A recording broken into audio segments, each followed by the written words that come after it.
Alors, je le disais à l'instant, une webconférence donc sur les assurances. Nous allons tenter de répondre à quelques objectifs, à savoir, je vous l'ai dit précédemment, quelles sont les règles générales qui encadrent ces deux catégories d'assurance, assurance cavalier, assurance du cheval, quelles sont les garanties principales que nous y retrouvons et comment on se repère un petit peu dans ces deux, effectivement, ces deux assurances un peu spécifiques évidemment à notre filière équestre. Alors voici rapidement le sommaire. Introduction et définition générale. L'assurance individuelle accident du cavalier. Nous allons commencer par le cavalier. Et enfin, l'assurance du cheval, où on présentera plus particulièrement l'assurance mortalité, mais qui sert d'exemple finalement à un ensemble d'assurances possibles qui existent pour assurer nos amis les équidés.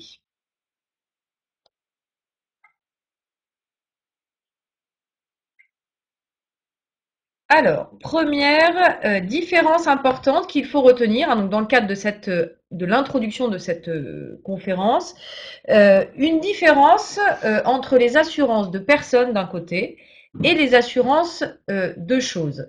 Alors, les assurances de personnes, eh bien évidemment, comme leur nom l'indique, ce sont des contrats qui visent à protéger les personnes contre un certain nombre de risques qui peuvent être extrêmement variables, mais des risques intrinsèques aux personnes, si je puis m'exprimer ainsi. Donc, risque de maladie, de décès, d'invalidité, qui peuvent faire suite effectivement, notamment à des accidents. Donc, une première catégorie d'assurance qui permet aux personnes d'être dédommagées dès lors effectivement qu'un risque existe et qu'elles sont victimes d'un sinistre.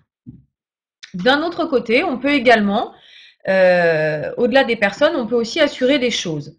Donc l'assurance des choses ou l'assurance des biens, c'est une assurance qui, elle, vise à protéger contre des risques matériels. C'est-à-dire par exemple la détérioration ou la destruction d'un véhicule, d'un meuble que vous auriez qui a une certaine valeur et que vous souhaitez faire assurer, d'une perte qui peut faire suite à un vol éventuellement, et éventuellement à des conséquences pécuniaires. L'idée étant toujours, par le biais de l'assurance, d'obtenir une indemnisation suite à la réalisation d'un sinistre. Donc ça, c'est de façon extrêmement schématique et un peu simplifiée, deux catégories d'assurance. Une première différence à opérer entre les assurances de personnes et les assurances de choses.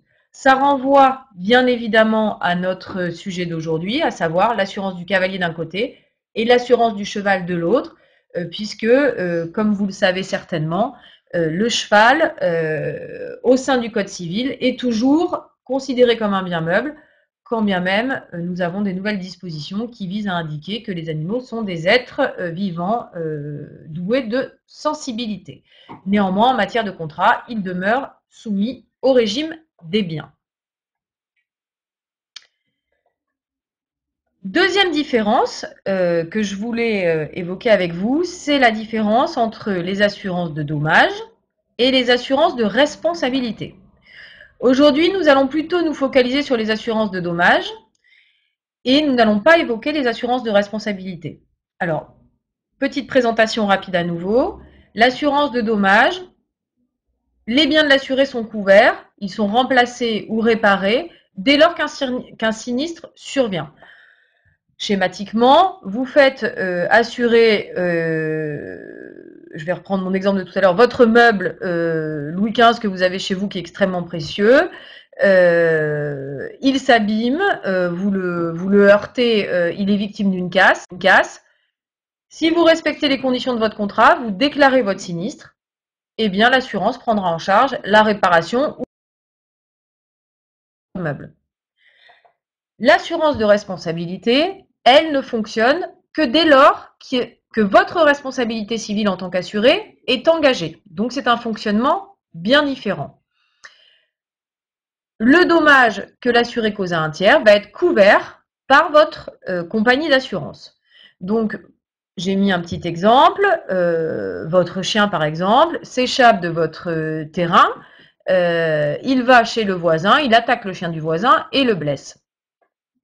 Il ne fait a priori aucun doute que votre chien étant sous votre garde juridique, C'est votre responsabilité en tant que propriétaire et gardien de votre chien qui sera retenue et qui sera engagé à l'égard des blessures que le chien du voisin aura subies. Si vous avez une assurance responsabilité civile pour votre chien, eh bien votre assurance va couvrir les conséquences liées à votre responsabilité et donc rembourser les frais vétérinaires que votre voisin aura eu pour faire soigner son animal. Ok ? Donc ça, c'est une deuxième différence qui est extrêmement importante au niveau des contrats d'assurance. Une assurance de dommages qui fonctionne dès lors qu'un bien subit un dommage. On fait constater effectivement le dommage. Et si ça rentre dans le cadre des garanties de votre contrat, que vous avez correctement déclaré votre dommage, eh bien vous obtiendrez réparation. À l'inverse, la responsabilité civile, il faut d'abord étudier si votre responsabilité est engagée. Si celle-ci est retenue, alors votre assurance responsabilité civile doit normalement fonctionner pour indemniser le dommage qui a été subi par une tierce personne.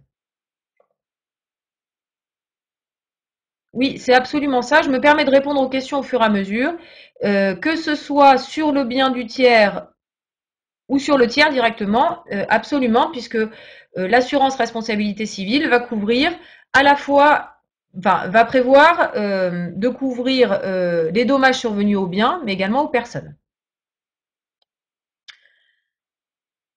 Alors, comme je viens de vous l'indiquer, hein, ces différences sont extrêmement schématiques. Souvent, c'est beaucoup plus complexe. Le droit des assurances est une matière extrêmement compliquée, une spécialité juridique en tant que telle. Hein, donc, l'idée n'est pas de rentrer dans ce niveau de complexité. Vous avez d'ailleurs sans doute les uns et les autres peut-être des contrats d'assurance dits multirisques. Et donc, dans ces contrats, on retrouve évidemment une assurance individuelle accident, une assurance qui couvre également vos biens et en même temps une ERC. Donc, vous voyez, par contre, ce sont des différences qui doivent être comprises au moins à un premier niveau pour bien pouvoir ensuite adapter vos demandes de contrat et adapter aussi vos déclarations de sinistre afin d'obtenir réparation. Donc, on n'abordera pas la responsabilité civile aujourd'hui puisque là, on est sur un schéma, je viens de vous l'indiquer, hein, différent. Il faut qu'on arrive à rapporter la preuve de la responsabilité de l'assuré. Et dès lors qu'il ne fait aucun doute que l'assuré est responsable du dommage subi par le tiers, lui-même ou un bien lui appartenant, eh bien, l'assureur paiera. Donc là, on est dans un fonctionnement un peu particulier qui implique aussi des notions juridiques liées à la responsabilité civile et qui peuvent être basées sur plusieurs fondements juridiques différents. Alors, on entre immédiatement dans le vif du sujet. Le premier sujet, il s'agit de l'assurance individuelle accident du cavalier. Alors, comment est-ce que ça fonctionne? Deux situations d'accident dans la vie en général, en dehors du monde du cheval, qui donnent lieu à indemnisation systématique. Si vous êtes victime d'un accident de la route, c'est l'assurance du véhicule incriminé qui va prendre en charge vos frais liés à cet accident en votre qualité de victime. Vous savez que les assurances automobiles sont des assurances obligatoires. Si le véhicule à l'origine de l'accident n'est pas assuré, bien, il y a un fonds de garantie des assurances obligatoires qui permet de couvrir les conséquences financières liées effectivement aux victimes des accidents de la route. Deuxième hypothèse, qui est également liée à une assurance obligatoire, il s'agit des victimes d'accidents du travail.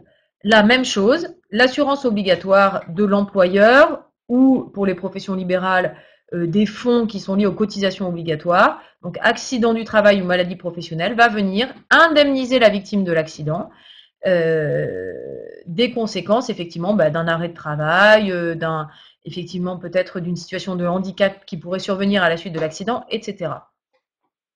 Pour ces deux situations, il y a une indemnisation systématique parce qu'on est dans le cadre d'une assurance obligatoire.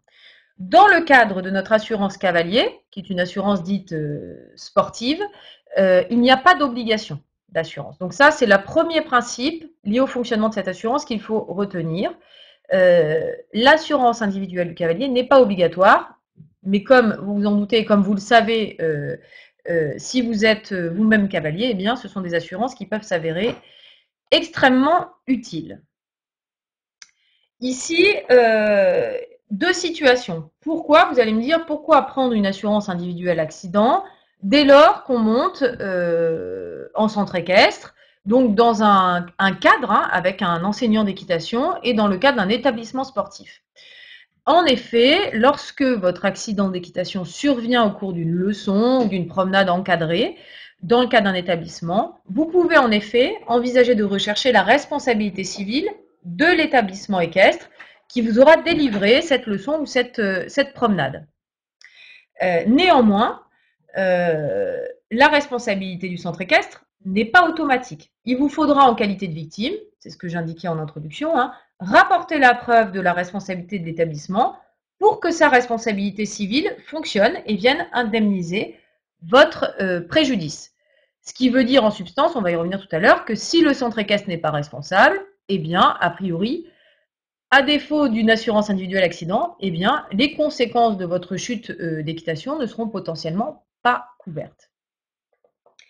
À retenir qui est extrêmement important si vous êtes vous-même un établissement équestre ou si vous pratiquez l'équitation dans un établissement sportif, l'établissement est tenu, en vertu des dispositions du Code du sport, d'informer tous ces cavaliers de l'intérêt qu'ils ont de souscrire une assurance individuelle accident. Alors, comment est-ce que cela se traduit dans les faits? Donc, on a effectivement une situation dans laquelle le centre équestre peut potentiellement être tenu comme responsable et on a cette obligation d'information qui incombe à l'établissement équestre quant à l'intérêt pour chaque cavalier de souscrire cet individuel accident. Si vous êtes victime d'un accident au sein d'un centre équestre, deux situations se dégagent. Et on imagine que vous n'avez pas souscrit d'assurance individuelle puisque je vous ai indiqué qu'elle n'était pas obligatoire. Donc ça reste une possibilité. Si le centre équestre a rempli son obligation d'information et que le cavalier a fait le choix, délibérément, de ne pas souscrire d'assurance individuelle accident, eh bien, si le centre équestre n'est pas responsable de la chute du cavalier, il ne sera pas indemnisé des suites de l'accident. Si le centre équestre n'a pas rempli son obligation d'information, donc que je viens de citer précédemment, en vertu des dispositions du Code du sport, et que le cavalier, par ignorance, puisqu'il n'a pas été informé, n'a pas pu souscrire d'assurance individuelle accident, eh bien, la responsabilité du centre équestre pourra être engagée pour manquement à son obligation d'information quant à l'intérêt de souscrire une assurance individuelle accident. Ok, donc ça, ce sont les deux schémas qui sont liés finalement à l'obligation de l'établissement équestre, établissement sportif, d'informer ses pratiquants de l'intérêt d'avoir une individuelle accident qui les couvre dans leur pratique sportive. Alors, comment on s'assure? Eh bien, ça vient répondre, je crois, aux questions qui sont dans le chat. Si vous êtes licencié, eh bien, c'est la première façon, ou en tout cas une des façons de s'assurer lorsqu'on monte dans un établissement équestre, c'est de prendre ce qu'on appelle une licence pratiquant, pas nécessairement une licence compétition. Et dans le cadre de cette licence délivrée par la Fédération française d'équitation, on bénéficie de ce qu'on appelle un contrat collectif. Donc, on est assuré et à l'intérieur, on a effectivement, entre autres, une assurance individuelle de cavalier qui vous couvre pour vos accidents d'équitation. Alors, la RCPE, je vois qu'on a une petite question dans le chat, elle est également couverte dans le cadre de la licence. Il y a effectivement une responsabilité civile du cavalier. Alors, RCPE, si vous faites référence à la responsabilité civile propriétaire d'équidés, c'est une extension possible de la licence. On ne va pas développer aujourd'hui puisqu'il s'agit de responsabilité civile, mais il ne s'agit pas d'assurance individuelle, accident, assurance de personne, ni assurance du cheval. Donc voilà, on n'abordera pas précisément ce point dans le cadre de cette conférence. Je précise à nouveau, mais vous avez compris que c'était le principe de départ et que les centres équestres étaient soumis à une obligation d'information quant à l'assurance, ce qui indique et ce qui confirme ce que vous saviez peut-être, c'est que la licence d'équitation, lorsqu'on veut monter dans un club, n'est pas obligatoire. Puisque on peut être protégé par ce biais-là, mais on peut également être protégé par toute autre assurance individuelle de son choix qui va couvrir les accidents d'équitation. J'attire votre attention également sur un point. Si vous avez une assurance accident de la vie, On peut parfois avoir tendance à penser ou à croire que ça couvre tous les accidents de la vie, donc la pratique sportive. Il faut être vigilant selon les contrats, selon les compagnies. On va avoir une couverture pour les activités sportives, mais parfois des exclusions type sport dangereux. C'est-à-dire que l'assurance va indiquer dans le contrat que l'assuré n'est pas couvert s'il pratique un sport dangereux. Eh bien, à ce titre, l'équitation peut rentrer dans cette catégorie des sports dangereux et vous pourriez vous voir opposer une exclusion de garantie dans le cadre de votre assurance accident de la vie si vous n'avez pas pris la précaution de vérifier auprès de votre assureur que vous étiez bien couvert pour vos accidents liés à la pratique de l'équitation. Alors voilà, quelques points de vigilance. Je ne vais pas rentrer dans le détail parce que comme d'habitude, et c'est un de nos défauts, on fait des webconférences où on a toujours beaucoup trop de choses à vous dire, donc on est toujours beaucoup trop long. Mais il faut vérifier qui est assuré. Ça, c'est important. Savoir est-ce que vous rentrez finalement dans la catégorie des assurés. Est-ce qu'il peut y avoir une limite d'âge, par exemple. Et est-ce que vous êtes bien effectivement dans les catégories visées. Donc pour la Fédération française d'équitation, ça couvre toutes les personnes titulaires d'une licence qui pratiquent l'équitation et également ceux qui font de l'initiation. Voilà. Si c'est auprès d'une autre compagnie, eh bien on peut avoir une limite d'âge. Moi j'ai déjà vu ça. L'assurance du cavalier qui ne peut pas être souscrite au-delà de 60 ans, par exemple.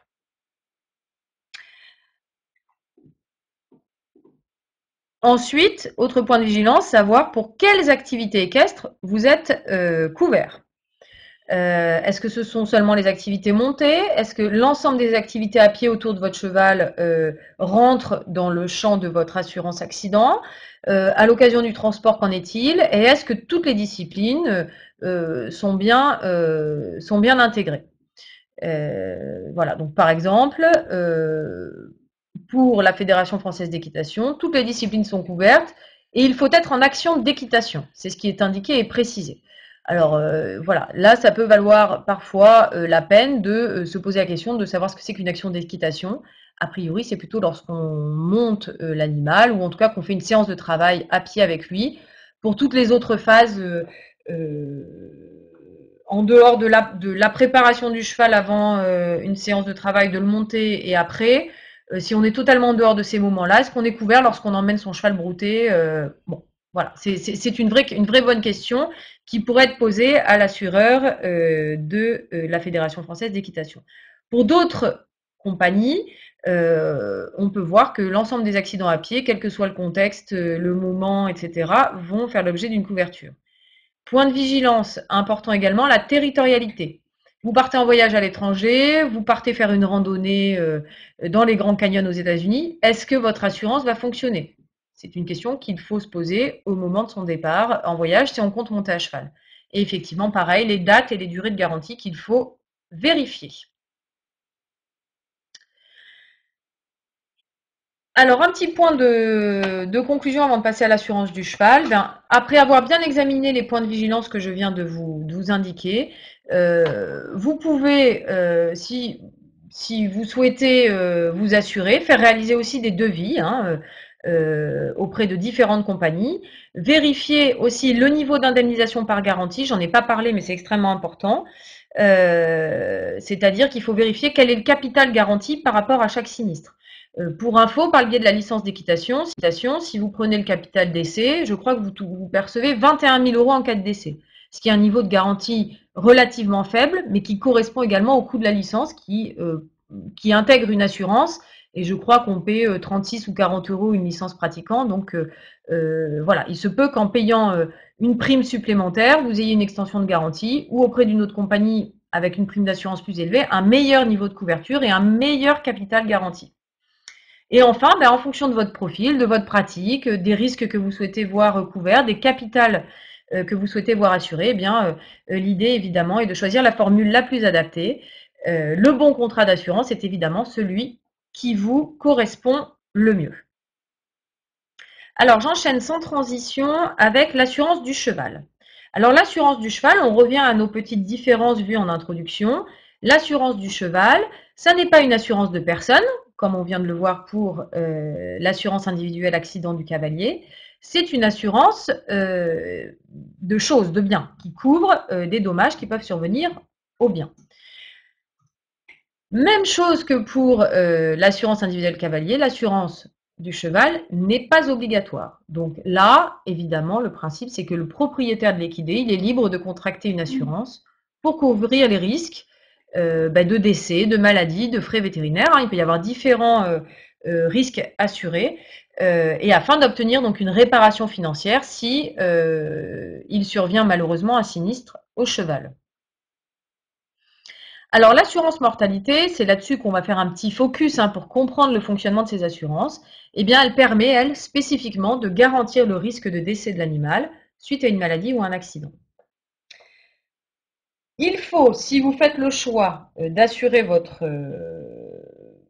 cheval, vérifier effectivement, pour pouvoir bénéficier du versement de la garantie, il faut que le respect des exclusions soit effectué, c'est-à-dire que vous n'ayez pas, par exemple, vous ou celui qui a votre animal en pension, commis des mauvais traitements qui soient à l'origine du décès de l'animal, et que vous ayez aussi déclaré correctement votre sinistre dans les conditions qui sont prévues à votre contrat. Donc il y a des délais pour déclarer, des conditions, il faut envoyer des pièces, des certificats vétérinaires parfois, etc.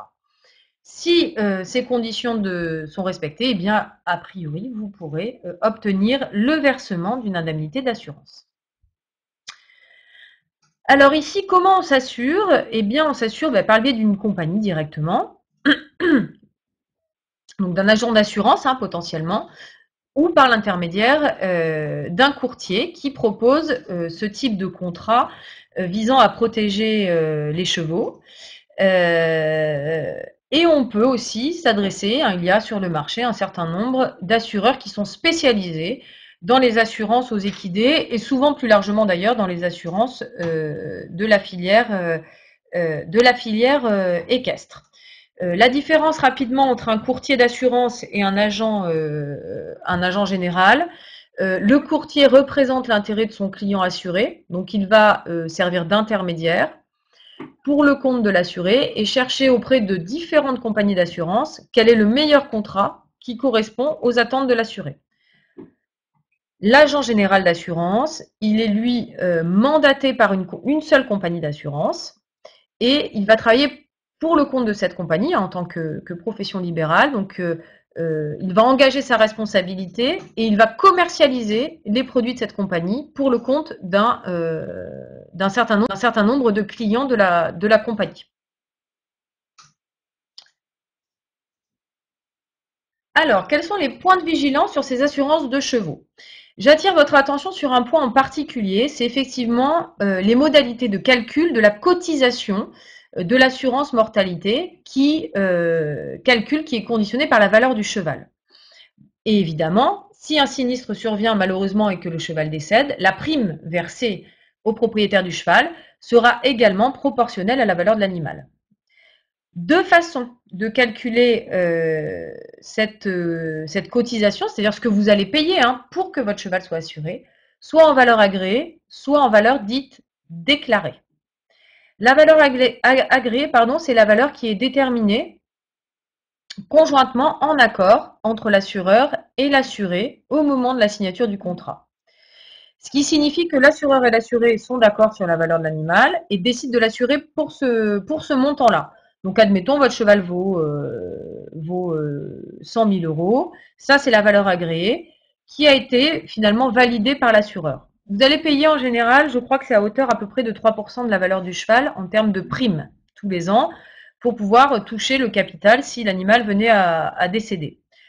Sur le système de la valeur agréée, lorsque le cheval va mourir, ce sera à l'assureur de prouver qu'au moment du sinistre, le cheval n'a plus la valeur qui avait été conclue au moment de la signature du contrat. S'il ne rapporte pas cette preuve, vous serez en tant que propriétaire indemnisé à hauteur du montant de la valeur agréée indiquée dans votre contrat. C'est bien différent d'un système en valeur déclarée. Donc ça, c'est vraiment les deux systèmes qu'on peut retrouver dans un contrat d'assurance mortalité. La valeur déclarée, c'est l'assuré tout seul, c'est-à-dire le propriétaire du cheval, qui va estimer que son cheval vaut tel montant. il va déclarer ce montant en valeur déclarée, payer la prime correspondant, hein, donc toujours c'est un pourcentage de cette valeur qu'il aura déclarée. Par contre, au moment du sinistre, si le cheval meurt, il faudra qu'il prouve que son cheval a bien cette valeur-là au jour du sinistre. Et s'il ne rapporte pas cette preuve, eh bien l'assureur pourra refuser de verser ce montant et verser un montant inférieur en indiquant effectivement que sur le marché, au jour où le cheval est mort, eh bien, il n'avait pas du tout cette valeur déclarée par son assuré. J'attire votre attention sur un autre point qui est un principe important en matière d'assurance, c'est qu'une assurance ne peut de toute façon jamais être contraire au principe indemnitaire qui nous indique qu'il ne peut pas y avoir d'enrichissement sans cause. Le principe de l'assurance, c'est d'indemniser l'assuré à hauteur de la valeur réelle, en l'occurrence de son cheval, au moment de la réalisation du sinistre. Donc, l'idée, c'est quand même toujours d'être plus proche. On ne peut pas s'enrichir par le biais d'un contrat d'assurance. Ça, c'est un principe évidemment à retenir, d'où les discussions qui peuvent parfois intervenir entre assuré et assureur sur le montant évidemment de la garantie versée.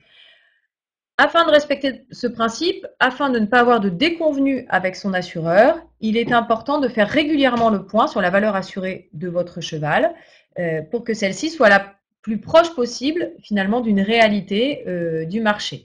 Et il est toujours possible de faire très facilement avec son assureur un avenant à votre contrat qui va justement modifier cette valeur et modifier également le montant de la prime que l'assuré devra verser, à la hausse ou à la baisse bien évidemment, en fonction du changement de valeur. Là, on est vigilant également sur différents critères dans ces assurances de chevaux, sur l'âge du cheval. On peut, dans certaines compagnies peuvent exclure certains équidés du fait de leur âge, en particulier leur âge avancé, vous vous en doutez, ou arrivant à un certain âge, vous pouvez être redevable d'une surprime, puisque l'âge avançant, le risque d'accident ou de mortalité sur le cheval, évidemment, augmente aussi. L'usage du cheval, donc si c'est un cheval qui sort une fois tous les 15 jours pour faire un peu de loisir, ou si c'est un cheval qui fait du concours complet et qui concourt sur des terrains de cross de très haut niveau, le risque également est très très différent, et donc fonction de ce risque, la cotisation, la prime demandée à l'assuré, au propriétaire du cheval, pourra également être variable, donc il faut être attentif à cet usage. Et enfin, l'état de santé de l'animal, vous vous en doutez, et ses antécédents vétérinaires. Lorsque vous contractez une assurance pour un cheval, on va vous demander un certificat de bonne santé qui doit être délivré par un vétérinaire, une attestation. Et il faudra donc au préalable faire un examen par un vétérinaire pour pouvoir bénéficier du contrat. Si l'animal a subi des difficultés de santé relativement importantes avant que vous fassiez la démarche de l'assurer, vous pourrez avoir des exclusions de garantie, c'est-à-dire qu'un cheval qui aurait déjà été opéré de colique, que vous souhaitez faire assurer, eh bien, il est possible que l'assureur dise nous, on l'assure en mortalité pour les accidents, les maladies, mais on exclut les coliques puisque c'est un cheval à risque sur cette pathologie en particulier et en plus, il a déjà fait l'objet d'une chirurgie. Si vraiment l'animal a eu beaucoup de problèmes de santé, il se peut que vous voyez opposer un refus carrément d'assurance. On vérifie un peu sur les modalités du contrat. Le délai de la déclaration, on souhaite être indemnisé, eh bien, est-ce que c'est 24 ou 48 heures pour déclarer son accident? Faut-il faire une autopsie? Dans quel délai? On veut faire euthanasier le cheval parce qu'il est victime d'un accident et qu'il a une fracture par exemple et qu'on ne veut pas le laisser souffrir. Attention, on pense bien à contacter son assureur ou à vérifier s'il faut faire une demande d'autorisation. Si vous faites euthanasier sans son accord, l'assureur pourra potentiellement refuser de verser sa prime, donc bien lire vos conditions de contrat. Vous avez également des documents à transmettre suite au décès de votre cheval, pour que l'assureur puisse ensuite vous verser votre dédommagement. Et il y a tout un tas de conditions sur lesquelles il faut faire attention. Vous pouvez avoir une exclusion si le cheval meurt à l'occasion d'un transport. Est-ce que ça fonctionne lorsque le cheval est à l'étranger, etc., etc.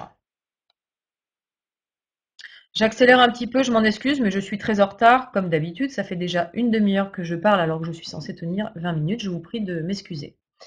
Au-delà de l'assurance mortalité, exactement sur la même base de fonctionnement, vous pouvez, au niveau des assurances du cheval, prévoir une assurance qui vous couvre pour vos frais vétérinaires.